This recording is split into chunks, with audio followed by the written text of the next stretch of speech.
Smart FM. Smart Career. Jumpa lagi bersama dengan saya William Darmawan. Kali ini dalam podcast Smart Career. Smart listeners, kita tahu bahwa sosial media hampir semua dari kita menggunakannya. Tahukah Anda bahwa jumlah follower itu bisa mempengaruhi jumlah penghasilan kita sebagai content creator? Atau bisa dikatakan banyak brand akan melirik kita ketika jumlah followers kita mungkin banyak gitu ya. Tapi apakah faktanya demikian? Kita akan berbincang bersama dengan entrepreneur and content creator Mbak Rifka Syafina. Halo Mbak Rifka. Ya, Mas Willy. Gimana kabarnya? Aman, alhamdulillah sehat. Sibuk konten ya? Lumayan. Sibuk konten tujuannya ingin follower bertambah atau apa nih Mbak Rifka? Secara personal dulu, boleh sharing? Kalau secara personal sebenarnya untuk mensupport bisnis sih sebenarnya. Mensupport bisnis. Jadi kalau followers bertambah sebenarnya bonus, bisa dijadikan indikator pengukur kita udah growing atau enggak, cuman sebenarnya lebih ke bisnisnya sih. Oke. Dengan konten-konten yang dibagikan, artinya banyak yang melihat, orang-orang baru yang melihat, akhirnya karena konten tersebut mungkin dekat dengan mereka, akhirnya follow gitu ya. Benar. Atau sekedar dia suka dengan pembawaannya gitu sih. Gitu sih. Nah, zaman sekarang ini kan bisa dikatakan followers itu seperti pencapaian gitu ya. Nah, bagaimana menurut Mbak Rifka sendiri sebagai content creator? Kalau pencapaian bisa jadi pencapaian buat sebagian orang, cuman kalau misalnya dia beli ya nggak jadi pencapaian kan, karena kan nggak dicapai kan, dia beli gitu sih paling. Kalau misalnya ada orang yang ya biasa aja lah gitu, kalau misalnya followersnya banyak gitu, mungkin karena dia belum tahu potensi apa yang bisa digali dari punya atensi atau punya followers orang gitu.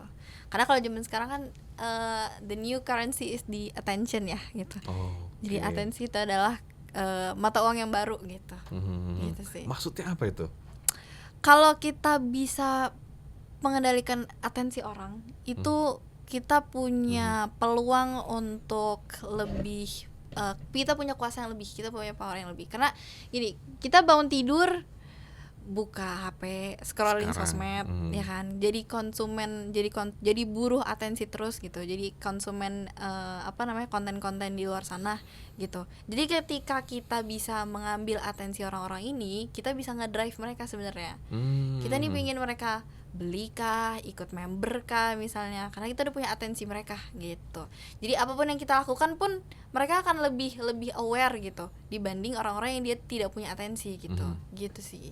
Oke, untuk content creator ini kan juga semacam harapan nih bagi mereka ingin menambah jumlah followers. Apa yang harus dilakukan supaya jumlah followers real itu bertambah secara organik ya, lebih tepatnya? Kalau secara organik sebenarnya itu harus temuin dulu strength-nya dia apa sebenarnya. Strength-nya dia apa? Dia pingin dikenal sebagai apa? Misal dia pingin dikenal sebagai sosok, misal dia bapak-bapak sharing tentang parenting gitu. Misalnya dia pingin dikenal sebagai bapak online gitu misalnya. Jadi kan dia punya ciri khas sendiri dan nilai jual sendiri sebagai content creator gitu kan. Dia udah tahu strength-nya dia apa. Dari situ dia bisa membuat output konten yang lebih menarik dan lebih mendatangkan orang-orang yang sama ininya, interestnya juga sama gitu. Sefrekuensi gitu ya, yang selaras gitu. Yang selaras sih ya, gitu sih paling ya.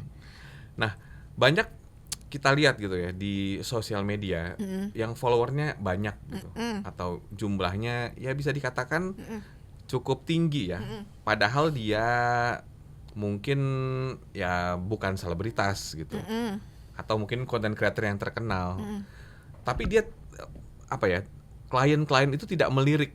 Nah, kira-kira apa kelemahan atau apa yang dilihat oleh seorang klien ketika dia memilih, oke, ini followernya tidak terlalu banyak tapi cocok dengan brand saya gitu. Ini followernya banyak tapi kayaknya nggak cocok deh. Sebenarnya kan followers kan diibaratin kolam ya. Jadi ketika ini brandnya ini lagi nyari kolam ikan yang isinya ikan koi doang nih misalnya. Nah, nyari content creator yang dia ini punya base kolam yang kuat gitu. Jadi dia kelihatannya kolamnya gede sih, tapi ikan koinya dikit gitu. Gitu sih. Jadi kalau misalnya lihat ada, oh ini kecil sih kolamnya tapi ikan koi semua isinya gitu. Jadi kalau misalnya dikatakan ketika brand itu mau melihat sebuah content creator terus menentukan ini oke atau tidak untuk diajak bekerja sama, ya itu berarti dia harus punya base komunitas yang lebih spesifik gitu. Jadi buat apa gede-gede cuman nggak jadi apa-apa gitu. Misal punya followers yang besar tapi sebenarnya tidak sesuai dengan purpose yang dia punya untuk membangun konten sih sebenarnya gitu. Kolamnya besar tapi nggak ada ikannya, atau ikannya cuma satu ikannya gitu kan? kecil ya, atau ikannya terlalu bervariasi sih. Oke. Gitu. Karena ada ikan koi, ikan lele, akhirnya bingung kan? Karena sebenarnya gini, misal si brand ini nyari ikan koi Yeah. gitu, dia bayar orang punya kolam gede, tapi sebenarnya ikan koi yang ada di kolam itu dikit gitu ya. Tapi dia bayarnya pakai rate seakan ikan koinya itu banyak gitu. Karena dipandang kolamnya gede berarti ikan koinya banyak nih gitu. Jadi dia bayarnya rate dengan harga yang mahal gitu. Padahal sebenarnya yang dia dapatkan kecil gitu. Nggak se-efisien itu sih budgetnya dialokasikannya gitu. Dan brand juga sebetulnya sudah mulai paham ya soal ini. Ya, pasti karena dia pasti punya tim yang research kira-kira kolam mana nih yang pingin kita ajak kerjasama gitu. Bisa dikatakan bahwa jumlah atau angka yang tertera di sosial media itu juga bukan menjadi jaminan brand-brand akan masuk gitu ya. Karena brand juga akan melihat lagi mana yang tepat dan mungkin betul ya ikannya banyak gitu ya yang sesuai dengan tujuan mereka. Iya sih gitu. Pasti ngelihat kira-kira ini followersnya gede tapi kira-kira efisien nggak, sesuai nggak gitu sama targetnya mereka gitu. Apakah tips ini juga berbeda di tiap platform? Karena kan ada TikTok, ada Instagram gitu ya. Berbedanya gimana maksudnya? Ya apakah juga sama gitu polanya? Karena kan kalau saya lihat ya di TikTok itu kadang kita posting itu banyak banget view yang kita orang nggak kenal gitu. Oke. Kalau tiap platform pasti behaviornya beda. Jadi kalau misalnya di TikTok itu behavior dasar orang buka TikTok adalah dia nyari entertainment gitu. Dan tipikal behaviornya adalah ketika dia ngelihat konten itu dia tidak terlalu attach tuh apa bahasanya terikat dengan si konten kreatornya. Dia cuman ya udahlah ini konten aja gitu.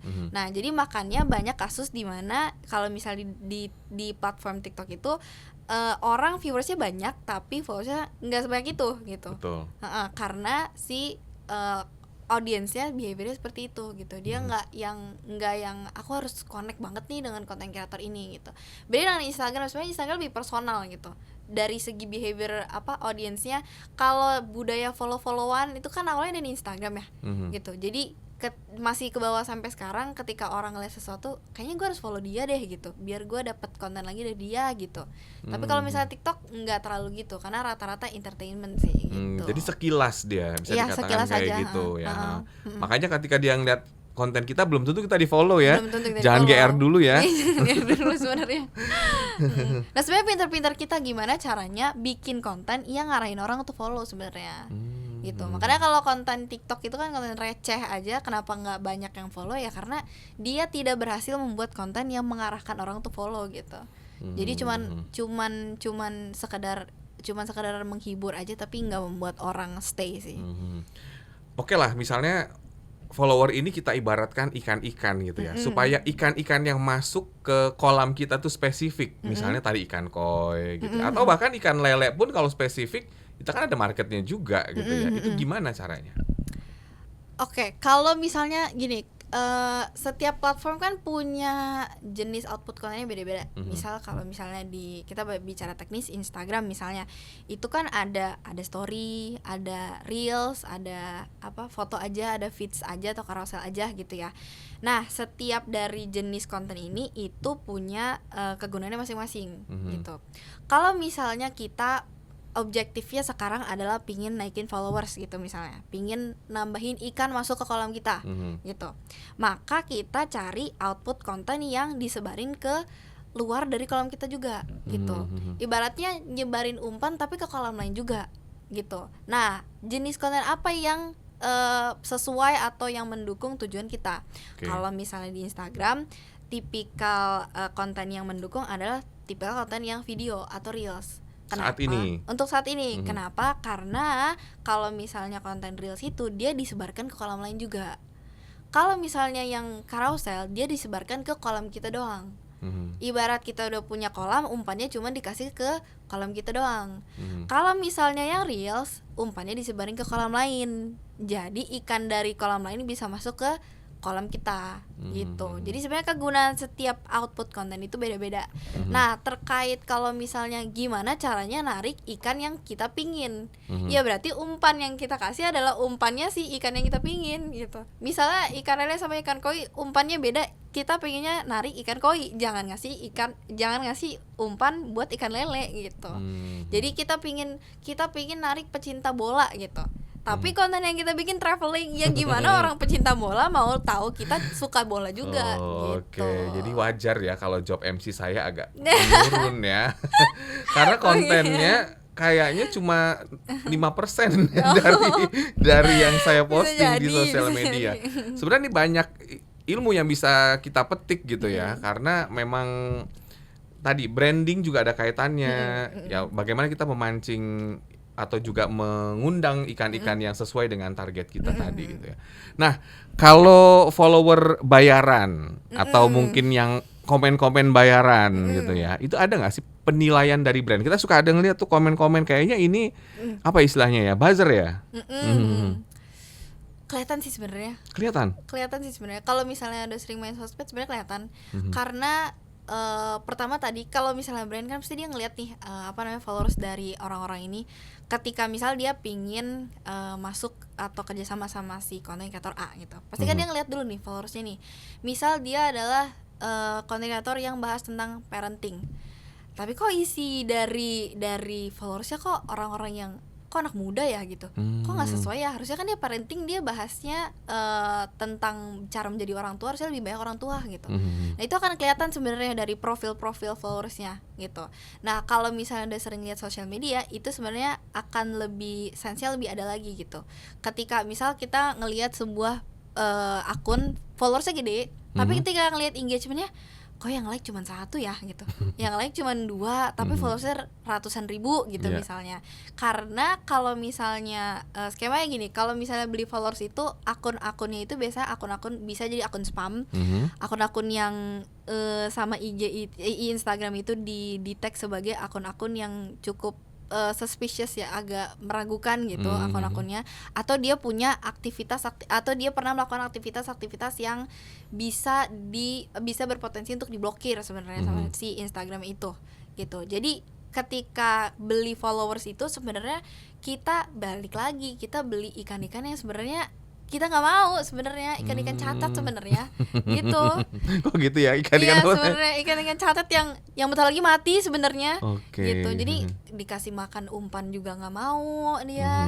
Gitu sih sebenarnya. Dikasih umpan nggak mau gitu ya. Jadi sebenarnya sayang gitu. Kenapa beli kalau misalnya bisa bangun gitu? Baik. Karena kalau bangun juga lebih kuat gitu at the end. Punya base komunitasnya lebih kuat gitu. Baik, wah menarik ya apa yang diperbincangkan, tidak terasa loh sudah habis sesi ini ya. Terima kasih banyak ya Mbak Rifka, sukses selalu. Nanti kita akan berbincang lagi dengan topik-topik menarik lainnya. Untuk Anda semua Smart Listeners, jangan lupa untuk subscribe channel YouTube Smart FM untuk mengikuti episode-episode podcast yang menginspirasi Anda. Saya William Darmawan, mengucapkan terima kasih, sampai jumpa. Smart FM. Smart Career. Make your future better.